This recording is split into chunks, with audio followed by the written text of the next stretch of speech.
looking for the mystery beneath the northern star,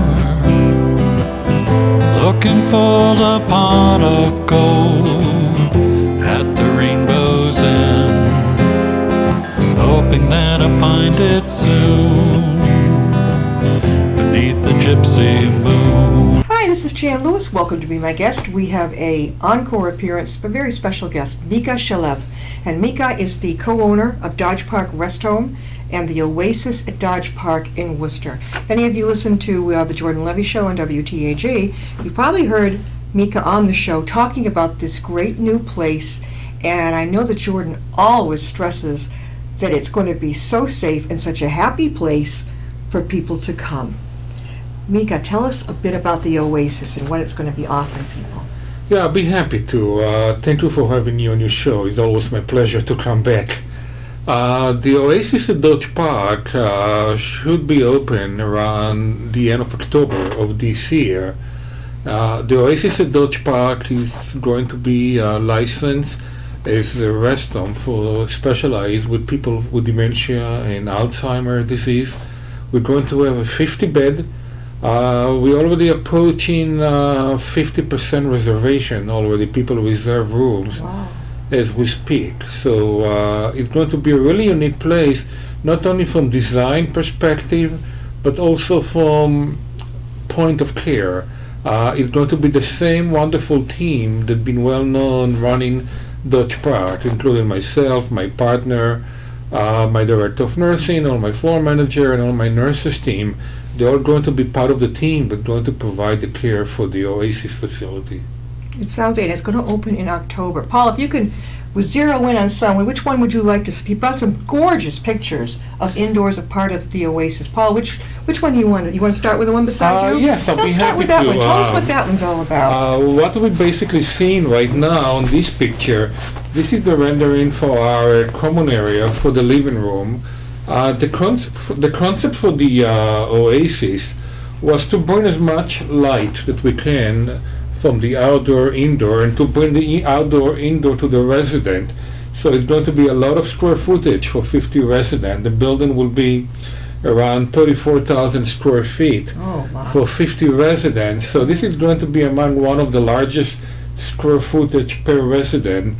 And what we're seeing right now, we see the actual rendering, the material, the carpet, the piano that's going to be there. We see a little bit of our sitting area, which we have a more detailed picture of our dining area.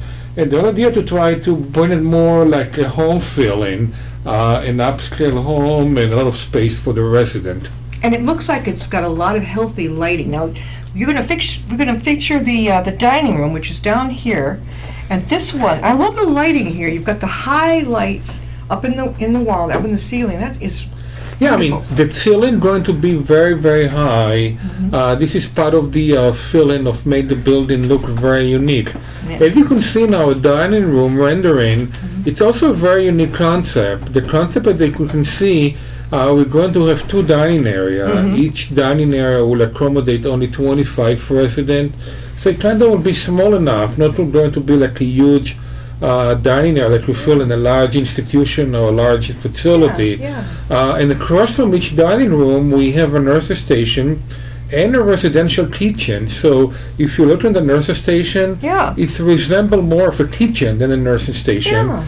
And the residential area, we have a beautiful dining area and a chair. So if you want to visit mom or dad for lunch, dinner, which we highly encourage, with not cost them anything, they can sit down in a beautiful area and have a private dinner like they used to do in their own home. And the beauty of this residential kitchen, that all the residents will have access to the refrigerator where we're going to store fresh food and drink and little finger food based on the dietary requirement or restriction. That is amazing. Now, that's one of the bedrooms right up top, right? On top of what we're seeing right now is the rendering for our room. That's going to be the actual color, the actual material, and the actual furniture that's going to be in the room.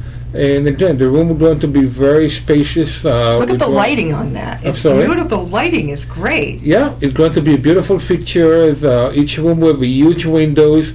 We have about 10 rooms with a bay window, which the window will be even larger than the rendering, to try to get again as much lighting as we can to the room. I love that. I mean, this seems to be a theme throughout the Oasis, is lighting, beautiful lighting.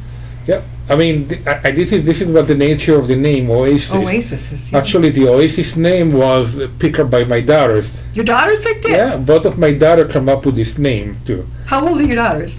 I have a 20 and 18, and actually the both were, my wife was actually breastfeeding my oldest one while working at the office, and my oldest daughter started working in a facility with a walker of one of the Really? residents. So they both really grew up into the building. My youngest one, she actually established a chapter of a new movement that started in New York when a young teenager come into a residential facility or elderly facility, and they bring other teenager from local high school or even college student, and they're doing the makeup and nail polish for the resident, and they come in now once a month or sometimes twice a month with a group I love to that. pamper in our resident. My mother could have used that. Where she was in her, she didn't have Alzheimer's or dementia, but where she was, I mean, they had a beauty salon, but I never got to see it. It was probably tucked away somewhere. This sounds great. It's not really the same. We do have a wonderful beauty salon and a wonderful lady that's working there, but the interaction for young adult teenager Yeah. with the resident, and if you go on our website and you see pictures from the event, the smile on the face while they do the makeup or while they do the nail, it's really amazing. It's a whole different level. Beside them, also the lady that come in from Mary Kay. She doing every Friday. She doing with them a pampering too. But still, the involvement of the teenager take them to the whole different dimension of how engaged they are, how happy they are, which nobody else can bring this dimension, not even family member. I know when my son was 10, I thought, I want him to learn compassion, right? So I sent him over to the nearest rest home. Okay. And I think they enjoyed it more than he did, because they'd see him coming and he would play cards with some of the older gentlemen there. He struck up some friendships, 10 years old. And we have couple teenagers come to play instrument into the resident. We have a guy coming, he's a high school guy, he come in and play with the keyboard and the piano for the resident. And they're really involved in interaction, not only with the music, but also the fact that young kids come to play the instrument for them too. So the name for the Oasis at Dodge Park was from your daughters. Absolutely, yeah. Like, I've always wondered where that came from, because it's so appropriate for what it is. And this is really amazing. Once they come up with a name, I say, that's it. And actually, I run a contest between all my existing employees, all about 70 of them, from Dodge Park, and between all my manager, and we will try to come up with a concept for a name.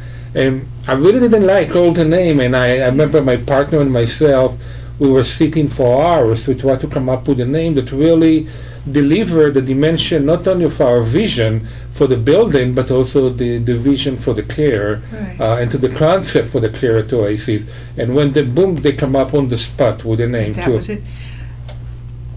Micha, did you have a family member that experienced Alzheimer's? We had quite a few in our family that been experienced dementia. For my grandfather and my grandmother too, and some distant family. But I know it's becoming right now pretty much every single. Right now they said that 1 out of 4 family in the U.S. experience some form of either a direct knowledge or indirect knowledge of someone that has dementia or Alzheimer's disease. What do you think? Why are we so, it's like ADHD with kids. Why all of it, through the years, the most recent years, suddenly this is all coming out? I can tell you I think that the very simple answer for this, we live longer. Yeah. I remember when Ben and I, my partner, when we started our business over 30 years ago, the average population in our facility used to be low 70. So you didn't really see the full manifest of the Alzheimer at this time 30 years ago, because people die younger. Yeah. Now you can see people coming into my building when they're in the 90 and 100. Yeah. And the frailer, the weaker, the immune system is not as good as it used to be. And because they live longer now, we see things that we never used to see a decade ago, 2 decades ago. And I'm sure now that, I don't know if you read, but I read a very nice article that was published by one of the largest life insurance in the United States, that the prediction here that 1 out of 3 children born those days will live over the age of 100. This is So awesome. can you imagine? Oh, And I'm sure we're going to see a whole area, a new area of disease and deficiency, unless they will come up to some kind of solution or any way to slow down the disease or even prevent it at all, too. Micha, you have a column. Is it in the 50 Plus magazine? That's correct, Newspaper. I read his columns in the 50 Plus. I think it's a great newspaper. Yeah, I think the 50 plus doing a great job. I think the 50 plus growing up to the segment of the community that really need education. Part of the team that I think most of the elderly or children of the elderly or children of parents that diagnosed with dementia or Alzheimer, one of the things that our community is lacking is enough resource for them. What to do, where to go. The community in general, we don't have as many geriatricians as we used to be. Everybody wants to be a plastic surgeon today because they're making more money because the reimbursement is not as good to those doctors, but it's really a huge need to a geriatric psychiatrist, geriatric practitioner. We're working very close with the team at UMass Memorial under the supervision with Dr. Dubois, and they're doing a magnificent job, but there's not really that many that people can help, and this is something that I think is really important when to the 50 plus publication coming into place, so people will give people more resource. I think a lot of the readers of 50 Plus are boomers, baby boomers, and that goes up to, the first one is turning 70, the younger ones are still in their 50s. It's a huge generation, which I am one of them. And I pick it up because I love to read the latest medical things. Right. I don't care how old you are. And then you've got your column. What got you interested in working with the elderly? Well, this is a long, long story because in my old life, I'm electrical engineer. How did you ever get in? We started this business many years ago, actually, in California. Yeah.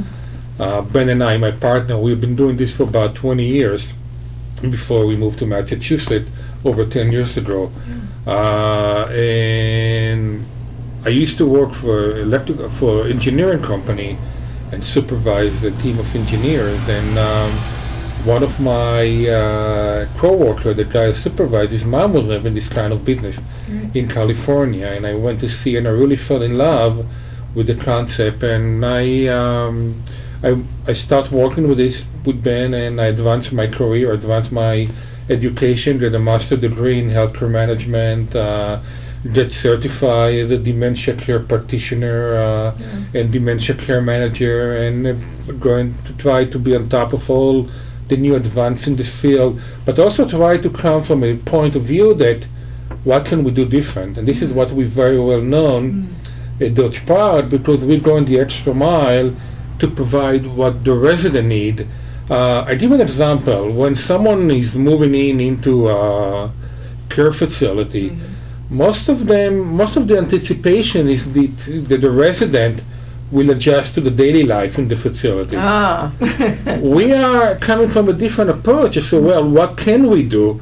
Where we can bend ourselves to accommodate the resident. And this is why we have such a wonderful review and a big base of fun. I don't know if you're aware, we are basically the only facility in Massachusetts for 3 years in a row they were granted the Caring Superstar by Caring.com. Whoa. Basically out of, I think about 30,000 facilities across the country. They actually nominate only over 34 facilities across the country last year as the Caring Superstar. We are one of them and the only one in Massachusetts. There's few other facilities that the Caring Star, but the Caring Superstar, we're really the only one in Massachusetts. And the only one in Massachusetts. Right? Well, that's something to really be proud of. Do they send We you? are. I mean, Did they send you you the can. award? If you go to caring.com, Yeah. they are a very good source for family member. They're actually the only agency right now affiliated with the AARP. Yeah. And let's say you're looking for a fine facility to live at. So you go to caring.com and you tell them what you need, and they can help you free of charge to the consumer. And they can give you a resource and an option and where to go. And they actually rate facility based on actual interview of client. It's not like everybody go on the internet to put a fake review. No. In order to Yeah. participate, you have to provide them your census, your client, and they actually call them to verify how happy or unhappy they are with the service. Micha, you are also co-owner of the Dodge Park Restaurant. What gave you the inspiration? Was it Ben, or was it working there and then this happened in your mind to have the Oasis happen? Well, we wanted to expand because we realized that we can help to more people. We find out that a lot of people knock on our door and we couldn't accommodate them all. And beside the Dodge Park is only the 60-bed facility. It's kind of in a small number to support a large and a good base of a large employees. So, as you well know, most of the facility nursing home in our area had about 80 to 110 bed, Yeah. and overhead is kind of falling over 110 bed. And we have a very big overhead with very good qualified and trained employee, and we want to continue hiring and improve our employee base. And we decided that in order to accommodate more people in the community and also help to do this, we have to expand. We have no choice, but we have to expand. Micha, how can people get a hold of you? They'll be interested in Well, Oasis. people can call me directly on my cell phone. My cell phone is always available. It's 818-571-8971. Or they can go out to the Dodge Park website at www.dodgepark.com, or for those interested in the Oasis building, they can go to www.oasis@dodgepark.com. We are located at 101 Randolph Road at Dodge Park, and Oasis, that's soon to be open, will be at 102 Randolph Road in